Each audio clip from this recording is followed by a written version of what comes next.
한국 시간으로 3월 9일 새벽 3시 2022년 애플의 첫 번째 이벤트가 진행되었습니다. 테크 요정 비티크에서 예상한 것처럼 아이폰 13 신규 색상, 아이폰 SE3, 아이패드 에어 5세대, 그리고 가칭 맥미니 프로라고 불렸던 맥 스튜디오가 공개되었습니다. 충격적이고 주목할 만한 포인트가 몇 가지 있었는데 이 부분을 중심으로 디자인, 스펙, 가격, 출시일을 정리해 보도록 하겠습니다.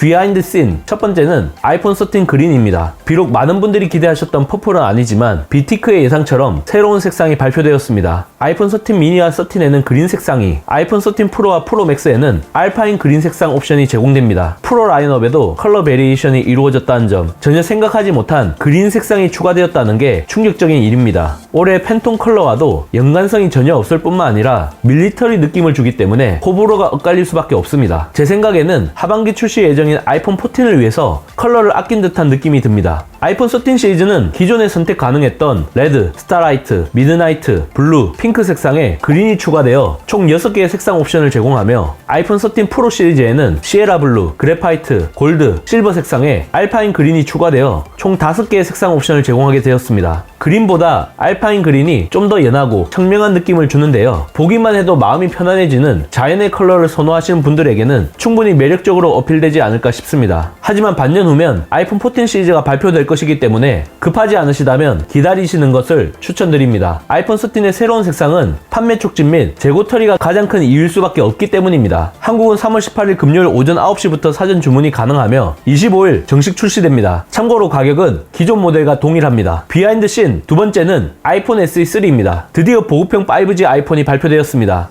2016년 아이폰 SE가 처음 선보였고 2020년 아이폰 SE2를 발표했는데 불과 2년 만에 아이폰 SE3가 전격 공개가 된 것입니다. 팀쿡은 이 제품을 소개하면서 아이폰 13이 과거 5년 대비 최고 수준의 판매량을 기록했는데 아이폰 SE3가 촉매제 역할을 해주길 기대한다고 밝혔습니다. 이 말인즉슨 안드로이드 스마트폰과 본격적으로 물량전을 펼치겠다는 얘기입니다. 스펙은 비티크에서 예상했던 내용과 사실상 대동소이합니다. 아이폰 13, 아이패드 미니 5세대에 탑재되었던 A15 바이오닉 칩을 필두로 4.7인치 HD급 LCD 디스플레이, 후면 1200만화소 카메라, 터치 ID 홈 버튼, IP67 방진 망수 등급이 적용되었습니다. 최대 관심사였던 배터리 사용 시간은 A15 바이오닉 칩의 전성비와 iOS의 최적화를 앞세워 전작 수준을 유지했다고 합니다. 디자인은 아이폰 8을 모태로 하고 있어 사실상 재탕 우려먹기이지만 외관을 구성하는 소재를 아이폰 13과 동일한 항공우주 등급의 알루미늄과 후면 글라스를 탑재했다는 게 차별점입니다. 색상은 미드나이트, 스타라이트, 레드, 저장 공간 용량은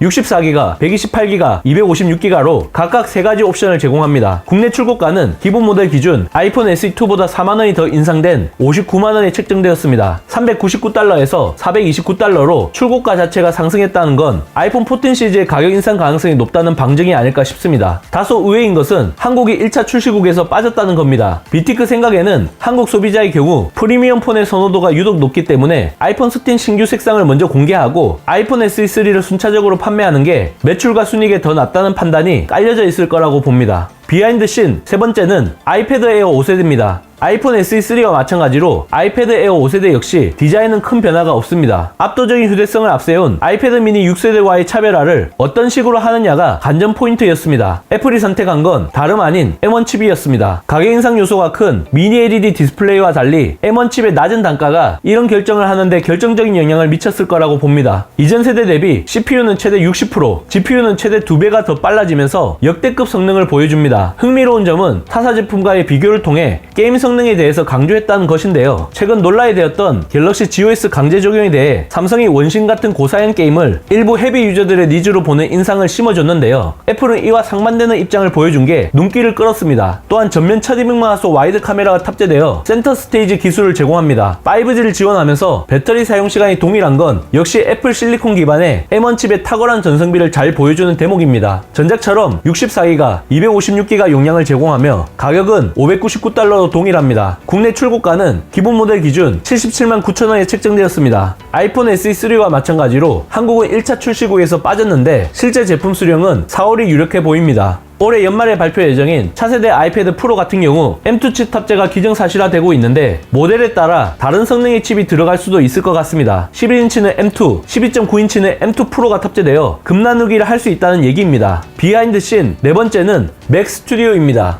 2020년 애플은 인텔 PC 칩 독립을 선언하면서 애플 실리콘 시대를 열었습니다. 2020년 하반기에는 M1 칩이 적용된 맥북 에어, 맥북 프로, 맥미니가, 2021년 하반기에는 M1 프로, M1 맥스 칩이 적용된 신형 맥북 프로가 출시되었습니다. 하지만 이게 끝이 아니었습니다. 애플의 조니 스루지 하드웨어 기술 담당 수석 부사장이 또 한 번 충격적인 소식을 발표했습니다. M1 맥스 다이 두 개를 울트라 퓨전 기술로 연결해 마치 원칩처럼 인식하게 만든 것입니다. 일반적으로 이런 방식은 비효율적이지만 타의 추정을 불허하는 연결 밀도를 자랑하기 때문에 기존 칩 수준의 전성비를 제공할 수 있게 되었다고 합니다. 또한 두 개의 다이 사이에는 무려 2.5TB/s에 달하는 저지연성 프로세서 간 대역폭을 제공합니다. 기술적으로 들어가면 조금 어렵게 느껴지실 수도 있을 텐데 이 칩의 명칭을 얘기하면 쉽게 이해가 되실 겁니다. 바로 M1 울트라입니다. M1 맥스 두 개를 붙였기 때문에 성능도 2배에 달합니다. 20코어 CPU, 최대 64코어 GPU, 최대 128GB 통합 메모리, 최대 800GB/s 메모리 대역폭을 자랑합니다. M1 시리즈의 최상위 버전이며 역대 최강의 PC용 칩이라고 보시면 되겠습니다. 칩 이미지를 보면 M1 프로가 블루, M1 맥스가 퍼플인데 M1 울트라는 플래티넘 그라디언트 같은 느낌입니다. 마치 트리플 S급의 역작이라는 것을 보여주는 느낌이라고 할까요? 그리고 이 칩에 들어가는 신제품이 공개되었는데 바로 가칭 맥미니 프로라고 불렸던 맥 스튜디오입니다. 사실 맥미니 프로는 실현되기 힘든 모순적인 명칭이었습니다. 왜냐하면 서브 네이밍에 해당하는 미니와 프로가 동시에 붙기 때문입니다. 에어팟 같은 경우 단어가 합쳐진 고유 명칭이기 때문에 프로가 붙을 수 있었지만 맥미니 프로는 여기에 해당되지 않습니다. 그래서 새로운 네이밍을 내세웠다고 생각합니다. 고도의 시뮬레이션을 수행하는 과학자나 디자이너, 음향 엔지니어, 그리고 사진 영상 전문가를 위한 하이엔드 크리에이터 PC라고 보면 됩니다. 가로 세로 길이가 19.7cm, 두께 9.5cm로 맥미니보다 훨씬 더 두꺼워졌지만 타사 제품과 비교하면 성능 대비 매우 컴팩트한 편입니다. 무게는 M1 맥스 버전이 2.7kg, M1 울트라 버전이 3.6kg인데 거의 1kg 가깝게 차이가 나는 거죠. 칩 크기와 방열 솔루션이 영향을 준 것으로 보입니다. 휴대성이 중요한 맥북 프로에는 절대 탑재될 수 없는 물리적인 설계 구조라고 보면 되겠습니다. 6개의 썬더볼트 4,